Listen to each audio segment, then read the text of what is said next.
Pakinggan mo ang sigaw ng sinasabi ng Biblia. Galatians chapter 5, verse 19 to 21.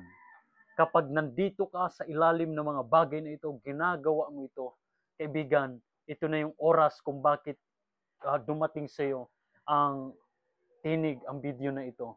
Pakinggan mo. Kung ito'y nandito sa buhay mo, oras na para ikaw ay magbalik loob sa Panginoon, magsisi, talikuran ito sa tulong ng Panginoong Hesus. Walang ibang makakatulong sa iyo kundi si Lord. Pakinggan mo ito. Galatians 5 verse 19. At hayag ang mga gawa ng laman. Sa makatuwid ay ang mga ito pakikiapid, karumihan, kalibugan. Verse 20, pagsamba sa Diyos-Diyosan, pangkukulam, mga pagtataniman, mga pagtatalo, mga pagninibugho, mga pagkakaalitan, mga pagkakampi-kampi, mga pagkakabahabahagi, mga hidwang pananampalataya, mga kapagnagilian, mga paglalasing, mga kalayawan, at mga katulad nito, tungkol sa mga bagay na ito ay aking ipinapag-unang ipaalala sa inyo tulad sa aking pagpapaalala nung una sa inyo na ang mga nagsisigawa ng gayong mga bagay ay hindi magsisipagmana ng kaharian ng Diyos.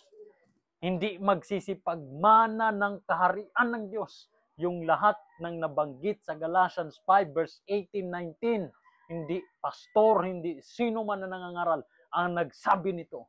Salita ng Diyos ang nagsabi nito. Hallelujah. Ang Panginoong Kristo lamang ang makakatulong. Ang sabi ng John chapter 8, hallelujah, verse 51, if I'm not wrong. Ang sabi doon, hallelujah, hanapin mo ang katotohanan at ang katotohanan ang magpapalaya sa iyo.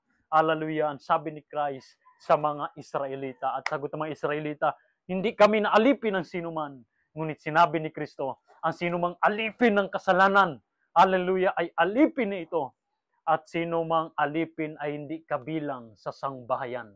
Ang Diyos ay bumubuo ng sangbahayan, ng pamilya. Kabilang ka ba sa pamilya ng Diyos? Hindi ka makakapasok sa kaharian sa pamilya ng Diyos kung nasa iyo ang mga nabanggit nating gawa ng laman na bunga ng kasalanan na nakatira sa tao. Sino lamang makakapagpalaya? Sabi ni Kristo, John 14:6, ako ang daan, ang katotohanan at ang buhay.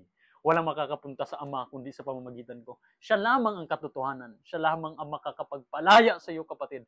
Bumalik at lumapit, tumakbo ka kay Kristo habang may panahon pa. In Jesus' name.